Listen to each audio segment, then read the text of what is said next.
Bueno, muy buenos días a todos y muchas gracias por estar con nosotros en esta mañana. La Comisión de Bunkering y en conjunto con la Comisión de Gestión Educativa y Ambiental han preparado una serie de sesiones sobre todo el proceso del bunkering, ¿no? Y su importancia. Esta mañana tenemos al ingeniero Juan José Gómez, que es gerente comercial de Pacifica Petroleum, brazo de trading de la División de Petróleo de Grupo Terra, licenciado en Ingeniería Industrial Administrativa de la UCMA y MBA con concentración en finanzas de University of St. Thomas en Houston. 10 años de experiencia en finanzas corporativas y más de 8 años en el mercado de hidrocarburos en empresas transnacionales como Citibank, Dell, JP Morgan Chase, Rio Energy, entre otras. Hoy les presento al ingeniero Juan José Gómez con la charla La compra del bunkering en el mercado internacional, en su fuente y su preciado. Vamos a dejar pues que él haga su exposición y al final entonces terminamos con el periodo de preguntas y respuestas. Adelante, ingeniero Gómez. ¿Qué tal? Buenos días a todos. ¿Me escuchan bien? Correcto.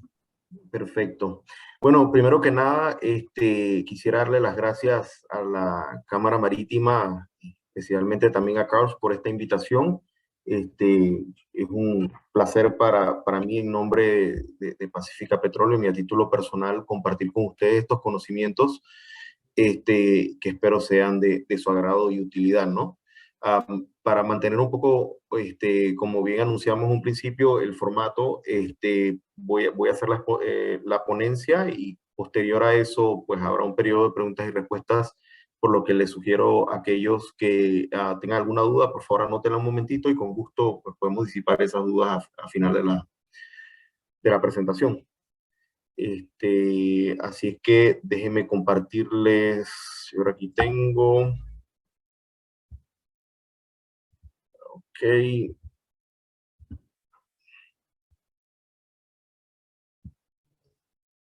Muy bien, yo creo que todos pueden ver ahora sí la presentación, ¿verdad? Correcto, se ve en modo presentación. Ok, perfecto. Entonces procedemos a iniciar, ¿no?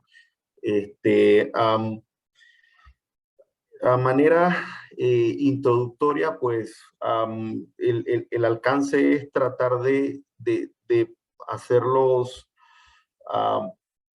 digamos, de llevarlos por el camino del proceso digamos, de compra de parcelas de bunkering, tal vez un barco completo con refineros o traders en el Golfo primariamente, dada la proximidad, todo lo que eso conlleva y las consideraciones, ¿no? Para entonces traer ese producto para su posterior venta en el mercado de hidrocarburos del canal. Sin más preámbulo, pues veamos lo que serían, digamos, las consideraciones iniciales de este proceso, ¿no? Yo pienso que probablemente para poder hablar de esta operación de compra tendríamos que ver estos aspectos un poquito más a detalle, ¿no? Esto es previo a analizar o reunirse con algún suplidor en particular, ¿no? La primera consideración, por razones obvias, es la ubicación de la terminal.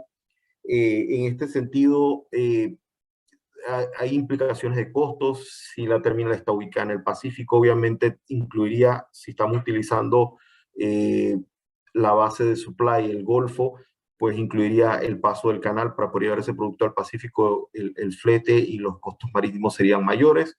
Si la operación sería para descargar en el Atlántico, pues no contaría con eso, ¿no?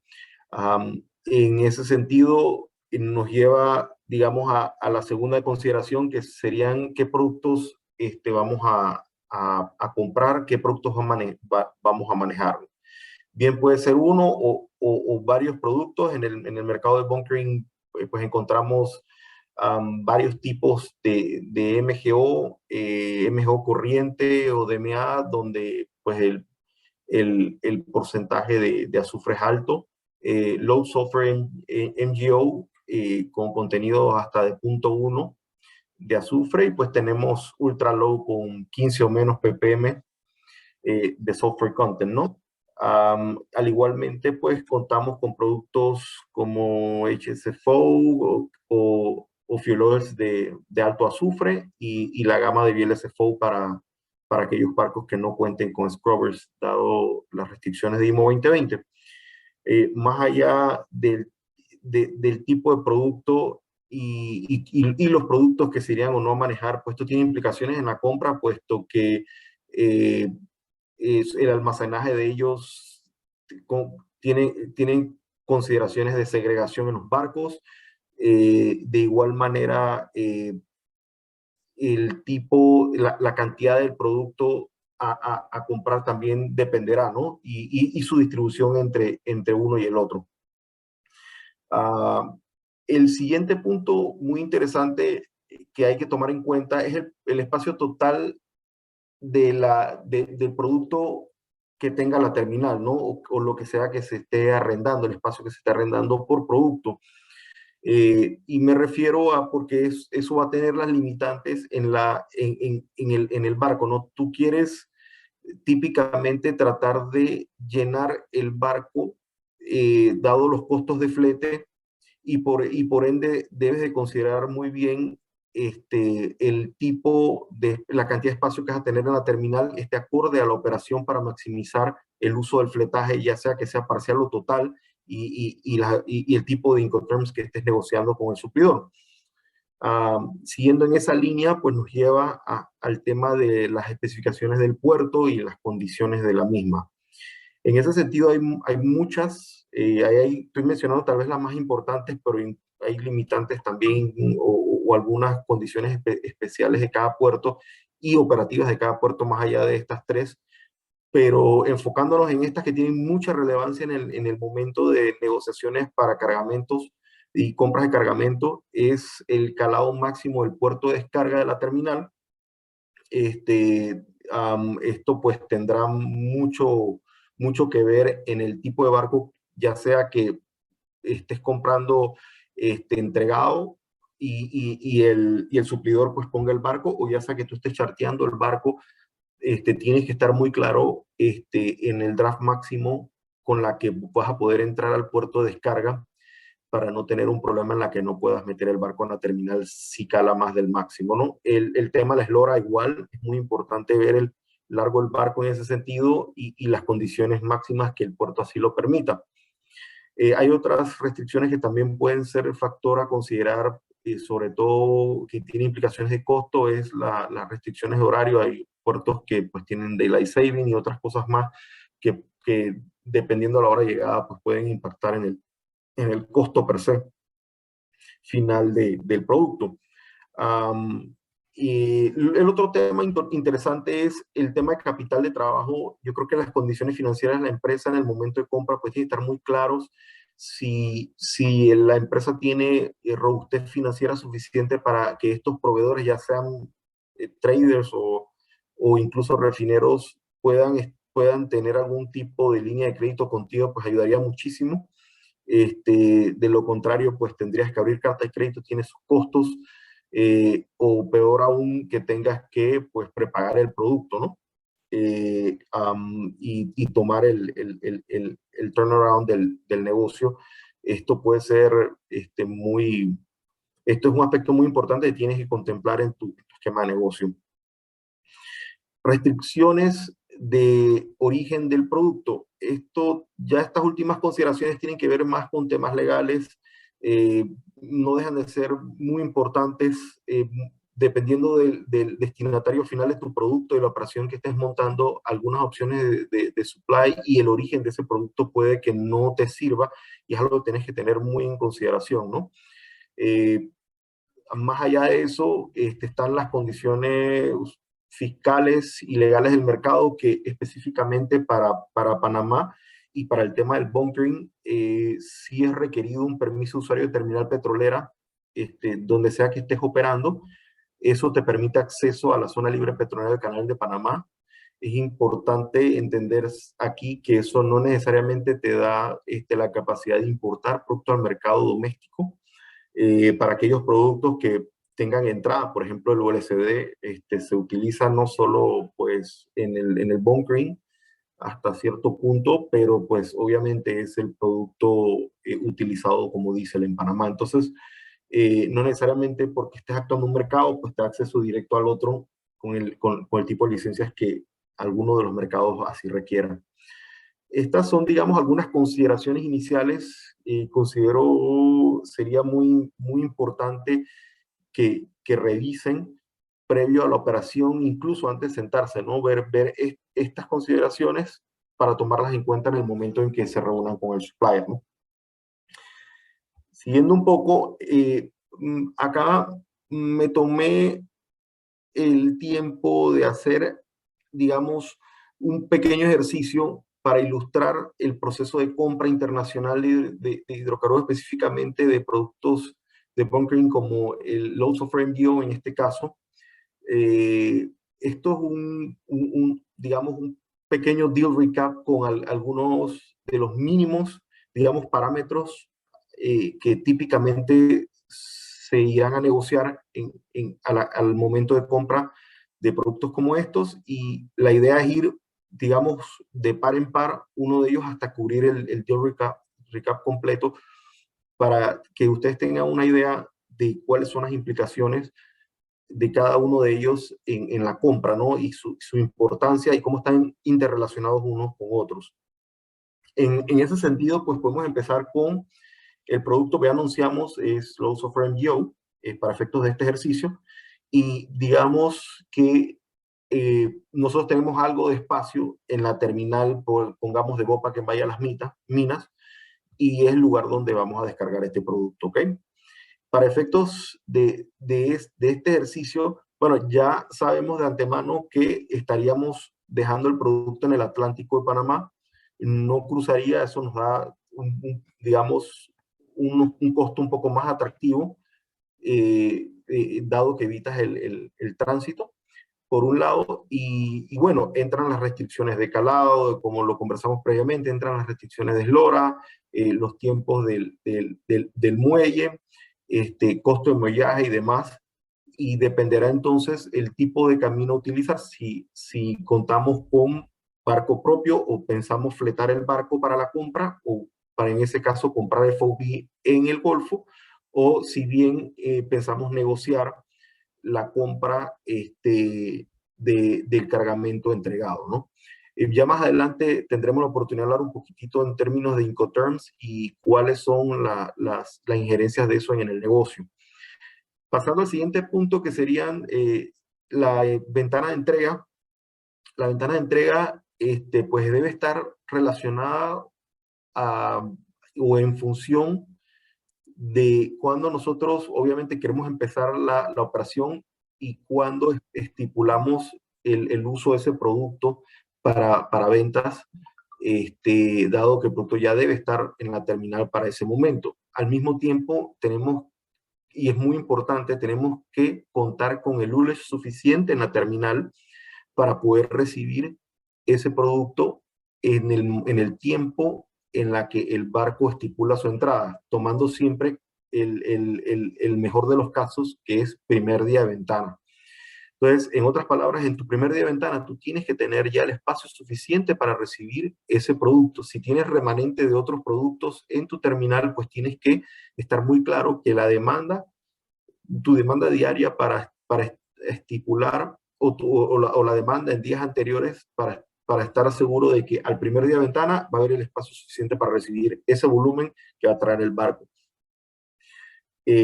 En ese sentido, podemos pasar a los siguientes dos aspectos, que es el barco per se y la cantidad a cargar, que está relacionado con la ventana, y ya explicaremos un poquitito en qué sentido, ¿no?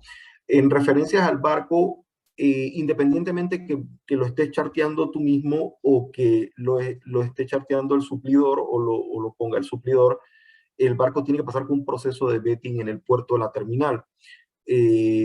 En este caso se pone to be determined, y asumiendo que todavía no hay un barco propuesto, o sea, no se ha, por la premura del tiempo, no se determina. Y esto es muy normal en las negociaciones. Al final pones to be determined, incluso en muchos casos en el deal recap se puede poner que subject to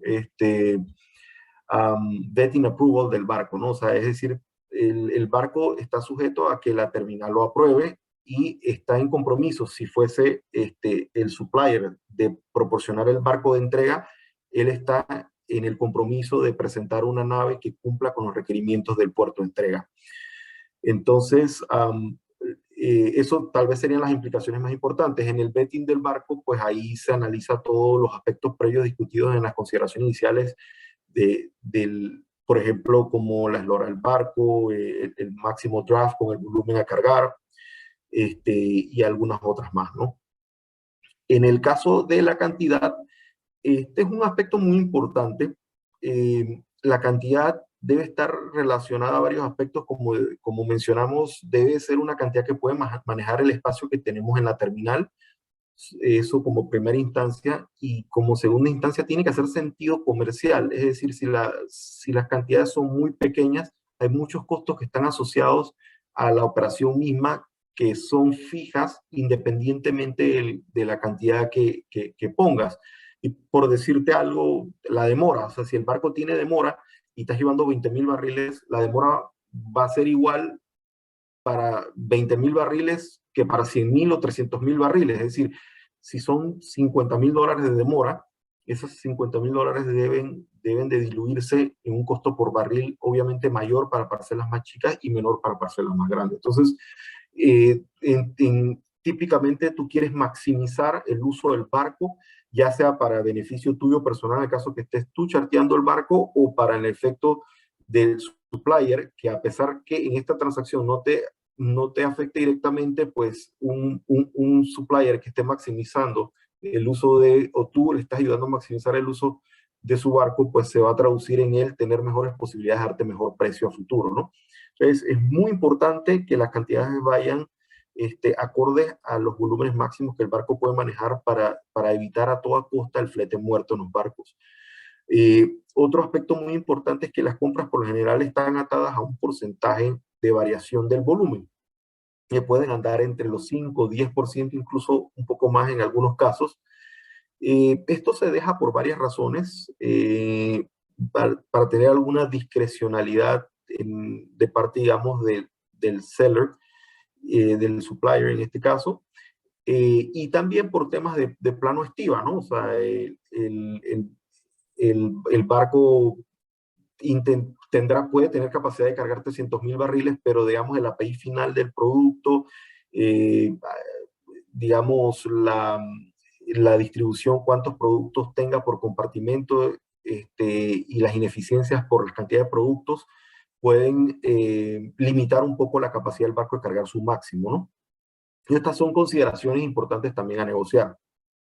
Siguiendo un poco con otros aspectos importantes, pues tenemos muy importantes los Incoterms y la calidad. Estos son aspectos muy, muy importantes, tal vez los más importantes juntos con precio y periodo de preciado.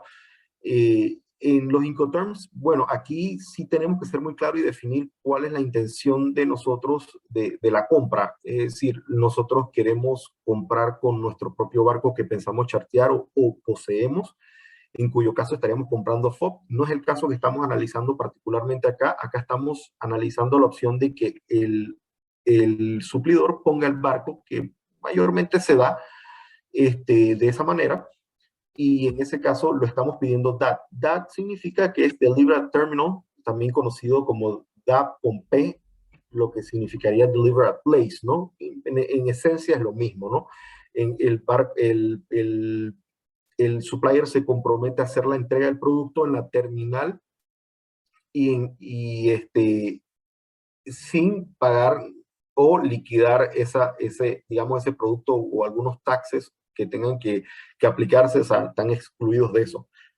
El producto, el compromiso del supplier es entregarlo en la terminal per se, y ya más adelante veremos en el momento físico en la que el título de la propiedad del producto pasa al comprador, ¿no?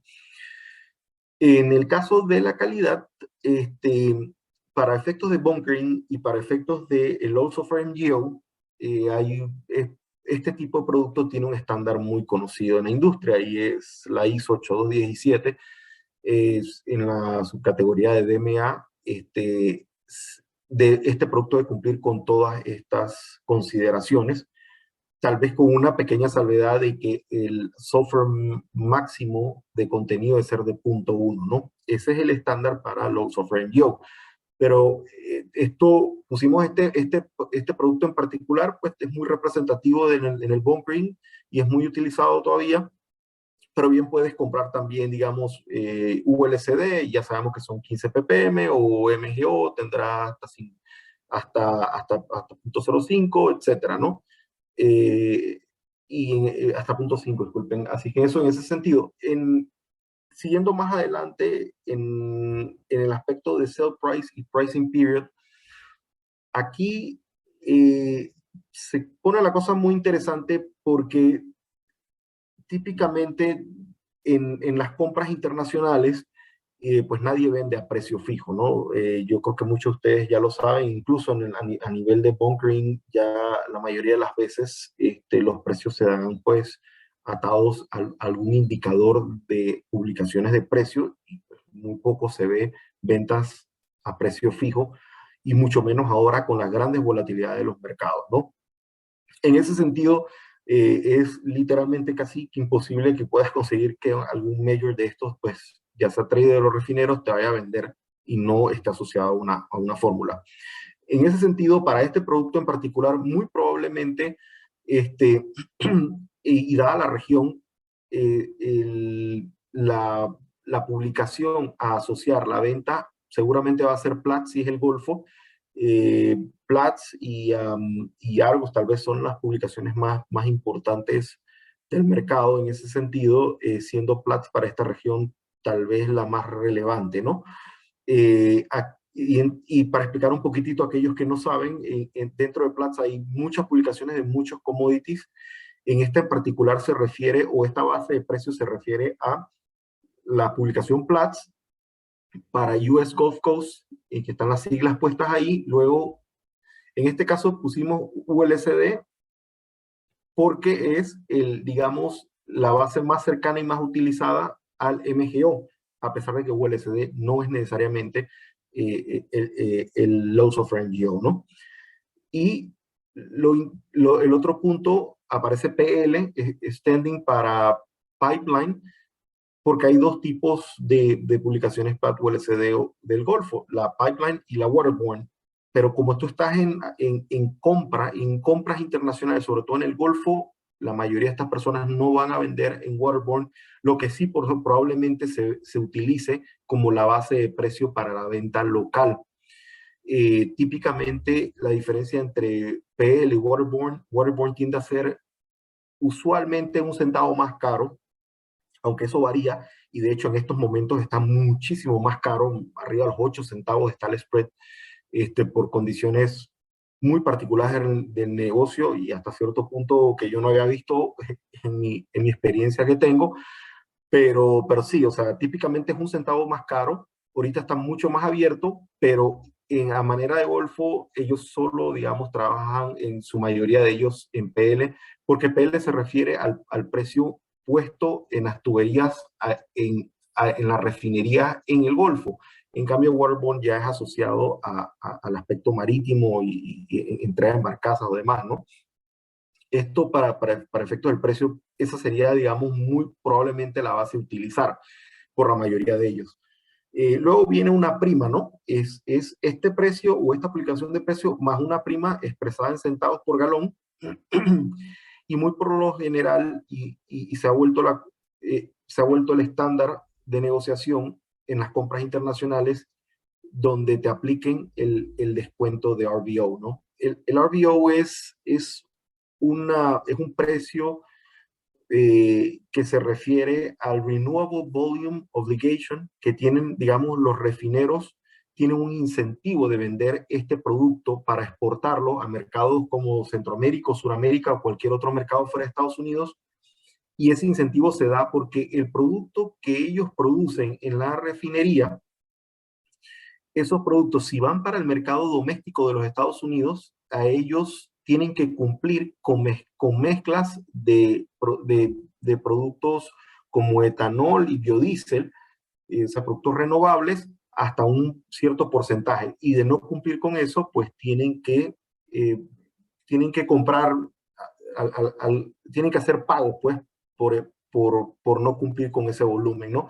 Entonces, ellos tienen un incentivo para exportar ese producto porque al exportarlo no tienen por qué mezclarlo con ningún producto renovable que en muchos casos los tienen que comprar para poder mezclarlo. Entonces, ese incentivo es ese descuento que nos dan a nosotros porque va para exportación. Y en ese sentido, aquí el precio de venta podrá ser con RVO, en las cuales te dan una prima alta y reducen el RVO. El RVO actualmente creo que anda por los 15 centavos por galón. Entonces, para que tengan una idea, si digamos, ellos nos están ofreciendo una prima de 13, pero el descuento de 15, en realidad aquí nos están ofreciendo flat menos 2, para que tengan eso en consideración, ¿no? Entonces, en el tema del periodo apreciado, pues muy interesante y muy importante, porque pues obviamente es un componente importante del precio final. Entonces, en el efecto del supplier, típicamente se negocia en base o al periodo de carga de ellos o al periodo de entrega o no, es decir, al PL de carga del suplidor o alrededor de la entrega o del Notice of Readiness del barco o digamos el primer día de ventana, ¿no? Entonces, durante ese periodo típicamente se pacta, para efectos de compra, nosotros probablemente querremos preciar más hacia el periodo de entrega del producto de nosotros, y eso se tiene que acordar con ellos. En algunos tendrán flexibilidad, en otros no. Hay que ver el mercado si está inverso o no. Posiblemente si el mercado está inverso, ellos no van a querer preciar mucho a futuro. Y definitivamente no muchos quotes, ¿no? Entonces, la cantidad de quotes y el periodo es a negociar y dependerá de la estrategia de cada uno para buscar un punto medio, ¿no? Y expandiendo un poco en esta área de preciado, yo quiero introducirlos a ustedes en el aspecto, digamos, de cobertura y el concepto de cobertura, porque creo que ayuda mucho a poder, digamos, atacar esos diferenciales de precio en la que, por ejemplo, tú no puedas coordinar el periodo de preciado de la compra tuya con los clientes, y muchas veces no se puede hacer. Entonces tú buscas alguna cobertura que mitigue el riesgo que va a haber entre el momento en la que tú compras el precio del producto y el momento en la que tú procedas con tu cliente. Entonces, ¿para qué son las coberturas? Las coberturas financieras nos sirven para mitigar ese riesgo financiero en caso de que el mercado baje. Es decir, el mercado se caiga posterior al momento en la a que tu preciado de compra finaliza. Entonces, en otras palabras, tú quedas con un producto caro que nadie te va a querer comprar porque no tiene relación al comportamiento del mercado en ese momento. Entonces, tú quieres evitar eso a toda costa. ¿Cómo funciona esto? Pues esto funciona comprando contratos a futuro de commodities que por su naturaleza mantengan una alta correlación con el comportamiento, digamos, de la base del preciado en el producto que estás comprando. Y eso con la intención de quedar, en otras palabras, digamos, flotando en el mercado de venta tuyo, y te permita entonces ofrecer productos con fórmulas a precio de mercado corriente. ¿Qué costos tienen las coberturas? Por ejemplo, pues hay cargos que son fijos, que son, digamos, los cargos financieros. ¿Cuánto te cobra el broker, por ejemplo, por hacer esa transacción de compra particular o ventas de contratos? Esos por lo general tienden a ser costos pequeños. Y luego hay otros, digamos, costos o variaciones o algo de exposición que pueda haber de precio por el diferencial de las bases. Y por diferencial de las bases me refiero a que, digamos, si tú estás, como en este caso, tu base de compra es Platts US Gulf PL de ULSD, pero los contratos tuyos de compra están en una base, digamos, los contratos a futuro están en una base diferente, digamos, digamos, NYMEX Giri Nobel, por ejemplo, que tiene una alta correlación con el diésel y el MGO. Entonces, si el precio de los contratos en el mercado sube o baja más rápido de lo que está bajando las publicaciones de Platts, pues vas a tener un diferencial de base. Ahora, la alta correlación evita que esto típicamente suceda, pero en ocasiones lo hay. No hay coberturas al 100%, muy rara vez lo son.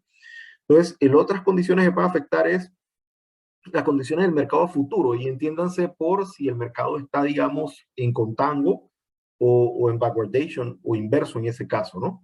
Y esto se refiere a que si la curva de futuros se ve hacia la alza o hacia la baja. En su naturaleza, el mercado de contratos a futuro debe estar hacia la alza, que es un mercado normal en contango, puesto que tú esperarías, tú tienes costos asociados a mantener ese producto para cumplir con ese contrato a futuro, como almacenamiento o costos financieros que deben de ser contemplados y por lo general encarecen el precio a futuro.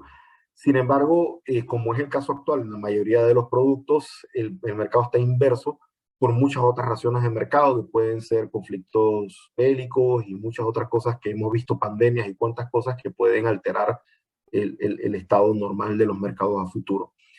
Así es que eso un poco en materia del concepto de cobertura como tal. Cualquier pregunta que tengan en este sentido, pues con gusto ahora al final de la ponencia, pues podemos atenderlas.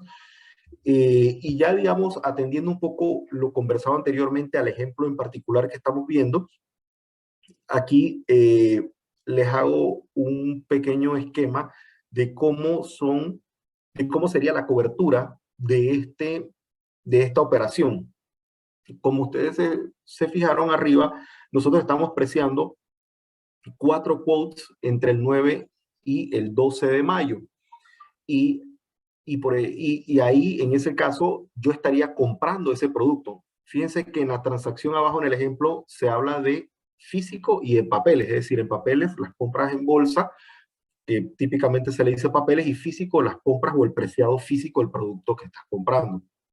Entonces, si yo estoy comprando algo físicamente, la cobertura funciona lo totalmente opuesto a lo que ocurre físicamente. Si yo estoy comprando o estoy en long position en físico con 75,000 barriles por día, porque estoy preciando en 4 días para totalizar los 300,000 barriles, yo debería ir en bolsa y vender o buscar short positions de los papeles, en este caso, NYMEX Heating Oil, como les dije, tiene alta correlación, y irme y vendo esas posiciones en la bolsa.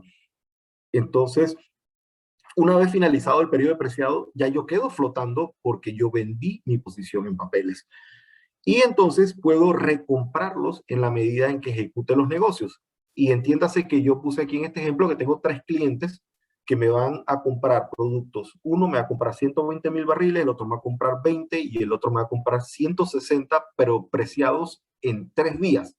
En los primeros 2 clientes solo estoy preciando en un día. En el caso de 120,000 barriles, ven el 13 donde yo vendo físicamente, porque le estoy vendiendo al cliente, entonces yo hago la operación inversa y compro esos 120,000 barriles de vuelta en bolsa. En este caso, lo que haya subido o bajado en el mercado entre la finalización de mi periodo de preciado y ese día de ejecución de la venta, la bolsa cubrirá en el caso de que haya bajado.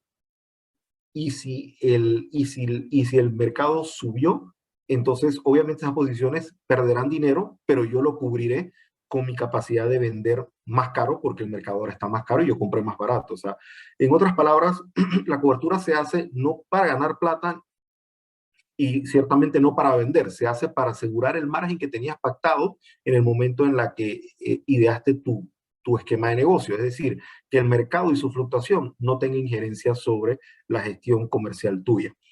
Igualmente ocurre en la venta del 17, ¿no? Y a pesar de que ya el 17 son varios días posterior al periodo de compra, yo aquí puedo ofrecer a nivel de mercado lo que sea que esté en el mercado posicionado en ese momento, porque estoy flotando en él. Entonces yo vendo 20,000 barriles y compro en bolsa, digamos, 20 posiciones o 20 contratos de vuelta para cerrar esa venta. Y nuevamente, y pongo el ejemplo de 3 días de cobertura porque de la misma manera yo puedo vender dando preciados de más de un día, 3 o 4 días, en este caso 3, digamos, son 160,000 barriles. La persona dice, mira, yo quiero comprarte, pero no quiero tener la exposición de comprarte en un solo día, quiero el promedio de 3 días. ¿Qué es lo típico en este tipo de ventas de bunkering? Entonces tú le das esos 3 días de preciado, pero tú igualmente recompras tus papeles en esa misma proporción. Entonces, esto es un ejemplo muy sencillo, digamos, de cómo se pudo haber hecho coberturas de este cargamento para poder ofrecer precios flotantes a los clientes, ¿no? Continuando con nuestra presentación, podemos entrar ya en la parte, digamos, de título y el momento en la que el título se transfiere, el punto de medición, y la determinación de la calidad. Yo creo que son aspectos operativos, pero muy importantes. Típicamente, el título es transferido en el momento en la que el producto pasa el flange de descarga, entonces la brida de descarga.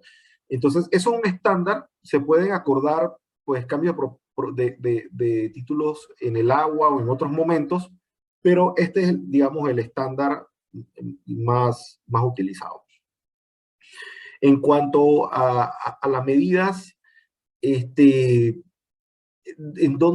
qué punto se va a tomar como referencia la determinación de calidad, digamos, aquí se habla del tanque de descarga o como punto de referencia, pero también típicamente se aplica el vessel experience si la diferencia entre uno y el otro es muy alta, ¿no? Esto es porque hay barcos que por su configuración o algunos otros aspectos, con el tiempo tienden a dar diferencias muy altas versus el tanque de tierra de descarga. Y en ese sentido, se ha puesto esta figura en donde si excede el 0.3%, entonces pues aplica un ajuste adicional con el Vessel Experience Figures.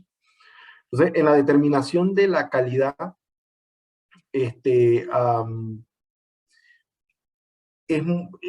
este caso, en el ejemplo, estamos poniendo Bahía Las Minas y la calidad y el punto digamos, para determinar la calidad per se, será entonces, en este caso, determinada como el composite del barco, ¿no?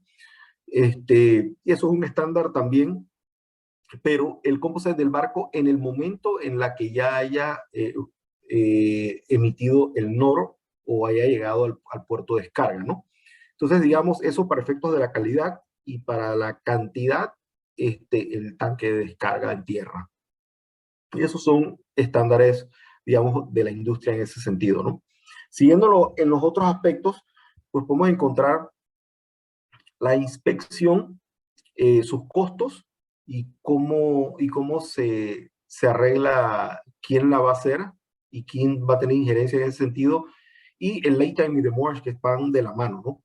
En el caso de la inspección, el surveyor típicamente es puesto digamos, en agreement entre las partes, y su costo es facturado 50-50 cada una de las partes, ¿no? Yo creo que eso es, incluso a nivel de ventas locales, también es lo mismo. Y en términos de lay time y de demurrage, esta parte es muy, muy importante. El estándar de esto es, digamos, prorata per cargo el lay time, y el demurrage en base al charter party o a lo estipulado en el contrato con el charter, independientemente que sea el tuyo bueno, en este caso, el del barco que te está entregando, asumiendo que el barco es delivered at terminal, ¿no? Entonces, es muy importante que tomes en consideración cuál es la rata, o sea, cuánto es el lay time que está asignado para tus barriles para que puedas determinar en el momento de descarga si tienes algún excedente de uso de horas, que la mayor parte del tiempo la hay, y cuánto te va a costar eso. Y por otro lado, en el tema de demurrage, sí aplica o no, porque muchas veces, especialmente en parcelas pequeñas, tú compras not demurrage to apply porque, o sea, si no dejas una carta abierta, que esto puede significar un costo muy alto y te puede sacar totalmente del mercado, ¿no? Entonces, es muy importante el late time y el demurrage, tenerlo bajo control y estar muy claro en cuáles son, cómo van a incidir esos costos en la operación y el costo final del producto. Siguiendo, tal vez en nuestro último punto, está la parte del pago, la legislación y los General Terms and Conditions. Entonces, en términos de pago, así como hablamos en un principio, es muy importante determinar, ¿no? Hasta cierto punto, si podemos tener una línea de crédito con el suplidor, pues es fabuloso. Esa línea de crédito puede ser una semana, o sea, 7 días, 15 días, 30 días, mientras más tiempo mejor. Eso dependerá de qué tan robustos sean tus números financieros y tu capacidad de repago y demás. Y por otro lado, si tienes que usar alguna carta de crédito para poder avalar esa compra o si vas a tener que prepagar, ¿no? Y factor in esos costos en tu operación de tu producto como lo dijimos en un principio. En el término de las leyes, es muy importante determinar el arbitraje, ¿no? Controversias en este tipo de compras, independientemente que sean spot o algo más a término, pues siempre estar acompañadas de el ente regulador, quien va a servir de arbitraje, ¿no? Típicamente, para compras grandes de cargamentos y sobre todo a términos, se utiliza mucho pues, arbitraje con los Nueva York con arbitraje, ¿no? Sin embargo, pueden haber otras jurisdicciones que pueden hacer el mismo propósito y todo dependerá de dónde estés haciendo el negocio y con quién, ¿no? Eso tiene que acordarse entre las partes. De igual manera, los General Terms and Conditions usualmente son los que aplican y son los del vendedor, en cuyos casos tiene que estar muy claro, ¿no? Entonces, aquellos otros aspectos que no están cubiertos en tu resumen de condiciones de negocio que te puedan afectar en tu operación porque aplicarán en algún momento dado, ¿no? Y aparte de, bueno, esto yo creo que termina con el tema de las condiciones de negocio y pudimos abrir un periodo de preguntas y respuestas para aquellos que así la tengan, ¿no? O sea, no creo que no hay pregunta sencilla ni compleja y trataré de abordarlas en la medida en la que pueda, si no puedo rezar con ustedes posteriormente.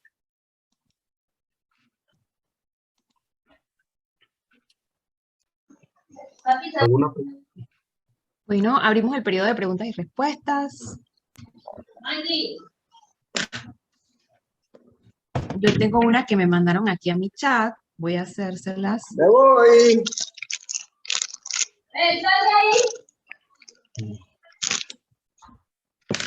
Ok, ¿qué sucede si no se puede descargar en la terminal por falta de espacio? ¿Cuáles serían las consecuencias de eso? Esa es muy buena pregunta. Eso es un escenario en la cual realmente, digámoslo así en palabras un poco mundanas, es una historia de terror, ¿no? Que tú llegues con un barco y sobre todo en las condiciones de fletaje actuales, o sea, para aquellos que seguimos el mercado de fletes, sobre todo aquí en el área del Caribe, el Golfo y Centroamérica, los fletajes están en su punto más alto que yo haya observado desde que estoy en el mercado de hidrocarburos y en la parte marítima. Para que tengan una idea, hoy en día fletar un barco cuesta prácticamente el doble las rutas, sobre todo a Centroamérica, y esto están carísimas. Un día de demora de un barco que, digamos, te cueste, históricamente costaban para un MR, que costaban entre 18 a 20, 22 mil dólares día. Hoy en día, pues pueden estar costándote 50,000, 55,000 dólares un día de operación del barco. Entonces, habiendo dicho esto, es carísimo, o sea, es carísimo y difícilmente una operación puede soportar este tipo de cosas. Es muy importante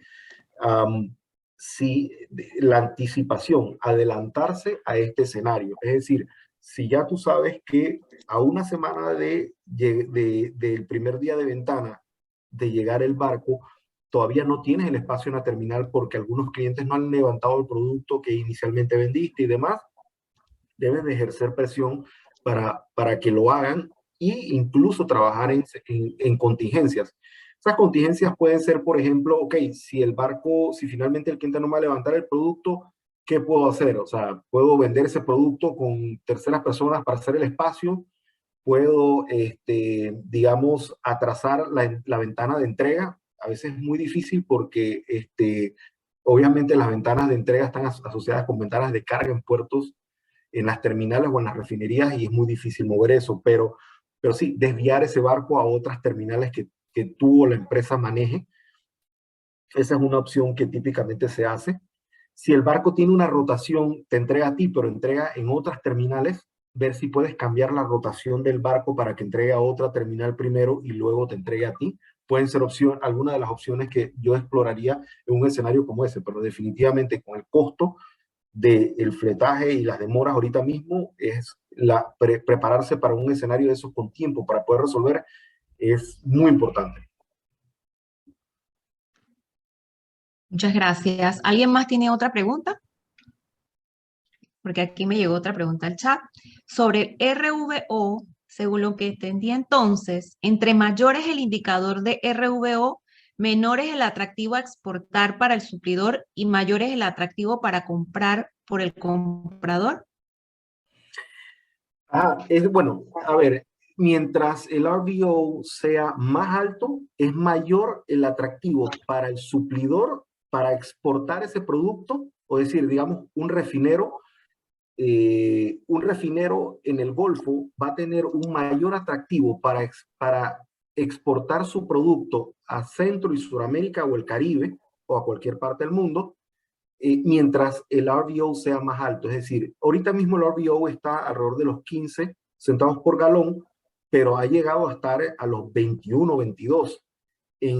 A esos niveles de RVO, o sea, los refineros están desesperados por exportar ese producto porque tiene un incentivo muy alto para no mezclarlo con productos, con bioproducts para venderlo en el mercado interno de los Estados Unidos. Entonces, sí, mientras más alto sea el RVO, es mayor el incentivo para los refineros o los suppliers vender ese producto como exportación y no como mercado doméstico. Y para nosotros, digamos, los actores que vamos a comprar en el Golfo, mientras más alto sea el RVO, más beneficioso es para nosotros porque podremos conseguir primas más atractivas, primas finales, ¿no? Es un indicador muy importante eh, para todos los que estamos en el proceso de compra de productos internacionales. Es uno de los indicadores más importantes que debes de seguir porque mientras más alto está, más te favorece en el momento de compra.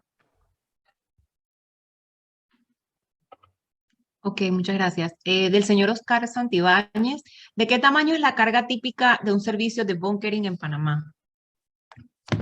Bueno, esa pregunta es muy interesante porque, digo, dependerá mucho depende mucho del nivel del espacio de almacenamiento que las diferentes compañías tengan en el país, ¿no? Lo que sí les puedo decir es que en función a ese espacio, tú debes de maximizar tu posibilidad de compra.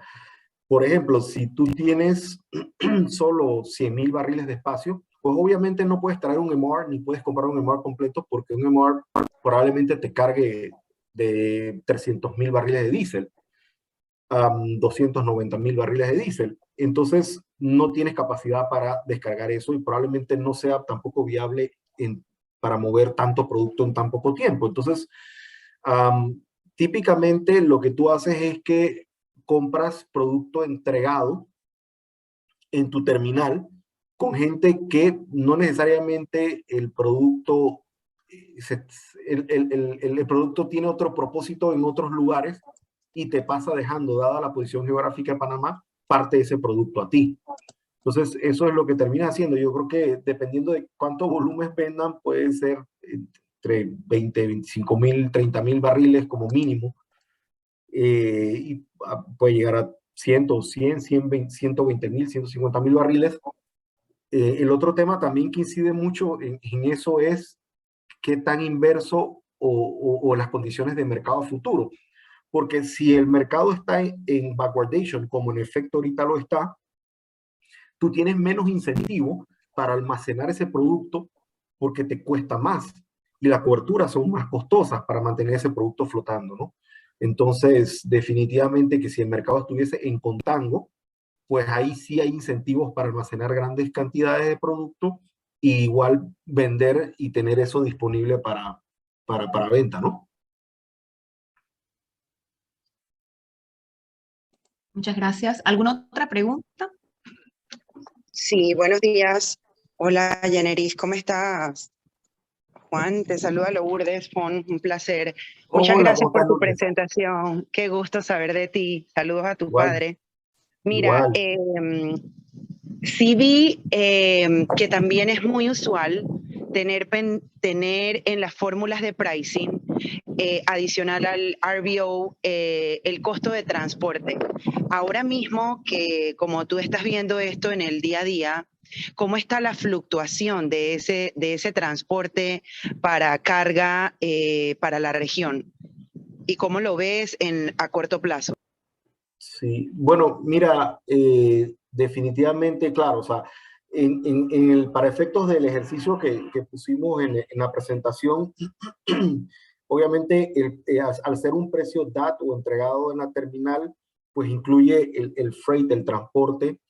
Um, Ahorita estando el freight tan alto, hay que tener mucho cuidado en eso, ¿no? O sea, um, si tú estás comprando en el mercado spot, te va a golpear fuertísimo porque entonces toda persona que arme un negocio ahorita va a tomar en cuenta su freight y los niveles de freight actuales y es altísimo. Lo ideal sería que si tú ya tenías, digamos, un term contract y con un precio negociado de entregado, pues estás cubierto.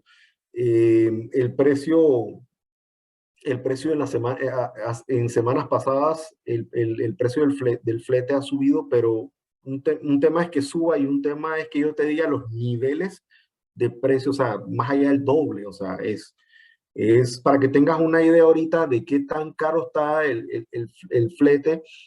Típicamente, un flete, digamos, yo opero en la ruta Golfo, digamos, San José de Guatemala, cruzando el canal. Esa es una ruta que típicamente, incluyendo todo el fletaje más el canal y demás, me puede estar saliendo entre, por barato, 950, 1 millón, 1.100.000.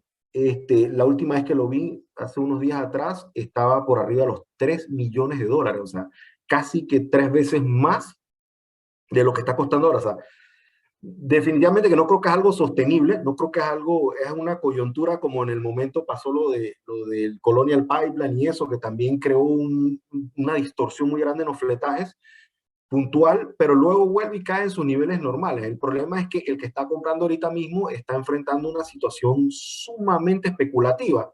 Tal vez la mejor respuesta sería dejar que esto pase y no traer producto ahorita, o sea, porque para perderle o coger un producto muy caro, al menos que estés protegido, ya habías negociado con un supplier algo a término, ¿no? Un gusto Permíteme, escucharte, Lourdes. permíteme agregar algo, si no es molestia, Juan. Yo creo que el punto de Lourdes tiene que ver con los ajustes que puedes hacer en una fórmula en un momento dado. Las fórmulas son increíblemente variables. Tú puedes adaptar la fórmula a la necesidad que tengas. Si el mercado está tan volátil, alguien puede incluir el World Scale Rate como parte de la fórmula para poder ver las fluctuaciones del mercado incorporadas en esa fórmula. O sea, la fórmula al final, hay fórmulas base y típicas, pero no son necesariamente las únicas.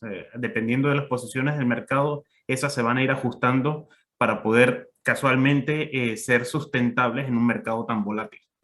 Sí, claro, definitivo. Tú puedes en la fórmula incluir tal vez indicadores como tú dices, el World Scale, y para una ruta en particular, y que eso determine de alguna manera el precio final. Seguro que sí.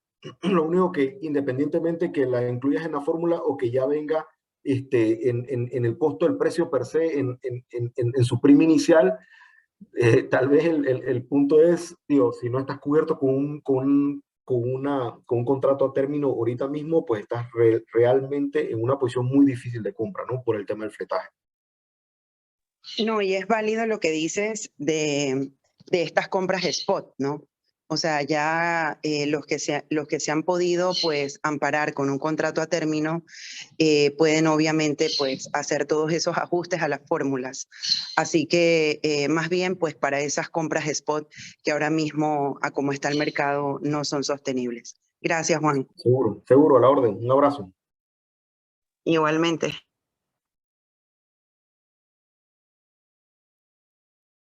Tengo otra pregunta aquí del señor Oscar Santibáñez. ¿Cómo ha sido el cumplimiento de IMO 2020 en el mercado global de bunkering? ¿Se flexibilizaron las exigencias por efectos de la pandemia?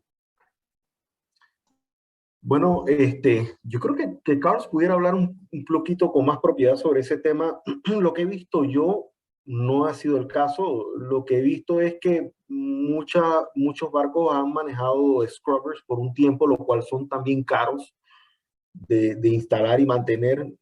Hay una flota todavía algo considerable que los maneja y compra high sulfur.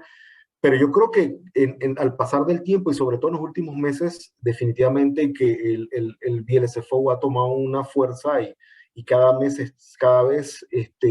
se vuelve tal vez el producto por excelencia en ese sentido. Hay muchos también que han tomado en ocasiones MGO como tal, dado que también maneja el, el mínimo de azufre. Pero Carlos, no sé, tú que estás más empapado en eso, ¿cómo lo ves? Sí, bueno, y como digo, Juan es muy alineado con la parte de importación. Él se dedica a suministrar los países, por lo cual él conoce mucho toda la parte de compra y entrega en toda la región. Y el enfoque de la charla era esa, pero en cuanto a lo que tú preguntas, que es más enfocado al consumo de fuel oil y el consumo de cómo se ha manejado la regulación después del IMO 2020, te puedo decir que arrancó 100% con la demanda de VLSFO muy alta.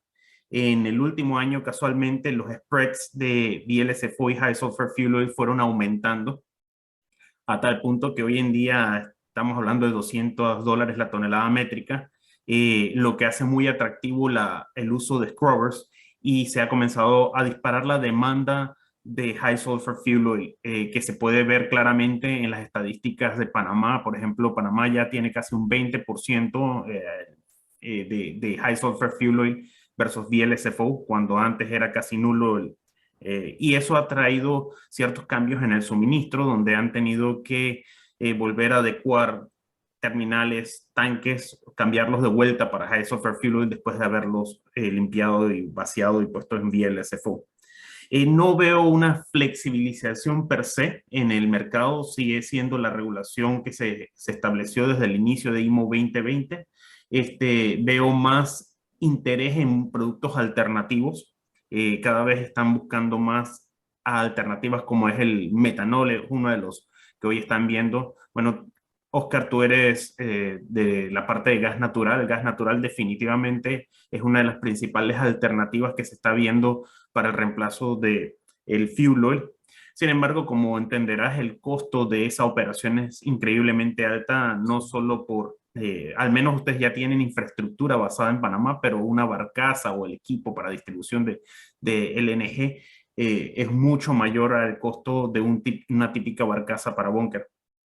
Sin embargo, lo que te puedo decir en respuesta a lo que acabas de preguntar, efectivamente no creo que haya una flexibilización de los convenios establecidos a partir del 2020 con relación a los productos. Y sí, creo que hay más incentivo en buscar alternativas por el alto costo del combustible. Y en eso está todo el mundo. Buenos días, ¿me escuchan? Sí. Bueno, me presento, mi nombre es Ricardo Tellis, yo trabajo con Lourdes, trabajamos con el grupo de GT Global. Yo soy el especialista de control de emisiones del grupo y pues me permito también reforzar un poco, excelente resumen el que han hecho respecto a la IMO 2020.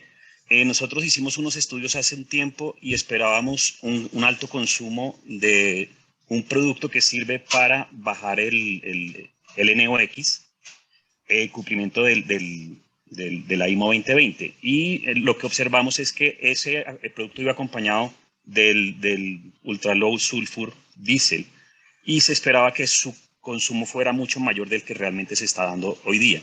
Eso lo que quiere decir eso es que la gente optó y tuvo la oportunidad de cambiarse de pronto a los scrubbers y estamos viendo un mayor consumo de la soda cáustica que se utiliza en los scrubbers. Nosotros vendemos los dos productos y por eso estamos al tanto pues, de ese mercado.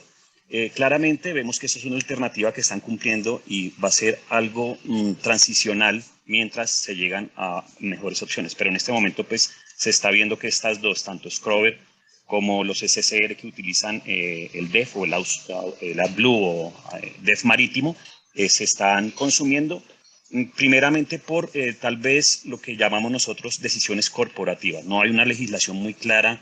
De pronto en nuestros países, yo estoy ubicado en Colombia y analizamos todo el tema de Centroamérica y Panamá. Tal vez la regulación no está tan fuerte en temas locales de legislación. Panamá está avanzando al respecto. Sin embargo, lo que vemos es que corporativamente algunas líneas de barcos deciden utilizar en todo momento estos sistemas y se están consumiendo esos productos. Pero lo vemos como una transición claramente hacia productos como el metanol, que ya lo mencionaron. Muchas gracias. Muy bien.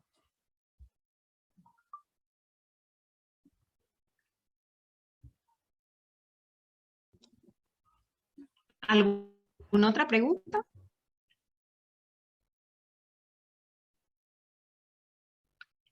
Bueno, si no hay más preguntas, podemos dar por terminada la charla de hoy. Muchas gracias, ingeniero Gómez, y le recordamos para el próximo lunes, 18 de abril, la siguiente sesión, la número 4, que es el transporte a Panamá, escala de importación y retos logísticos. Le recordamos que es el mismo enlace para todas las sesiones, para que sepan, pues, si en algún momento no ven el correo, el recordar y sepan que es el mismo enlace que utilizamos hoy. No sé, señor Carr, si usted va a hacer algún cierre o a despedir. Si no, es todo por hoy. Como siempre, muchas gracias por acompañarnos. Ojalá que todos estos mini cursos sean de su utilidad y para aprendizaje. Como dijimos desde el principio, no los van a hacer expertos, pero les van a crear la cosquilla y la duda y el interés por seguir aprendiendo. Y bueno, aquí estamos humildemente con lo que sabemos para apoyarlos en lo que necesiten. Seguro. Claro que sí. Gracias a todos por la participación igual. A ti, Carlos, por la invitación. Gracias, excelente exposición, Juan. Muchas gracias. Que tengan muy buenos días. Gracias, hasta luego. Gracias. Que estén muy bien. Abrazo a todos. Líderes.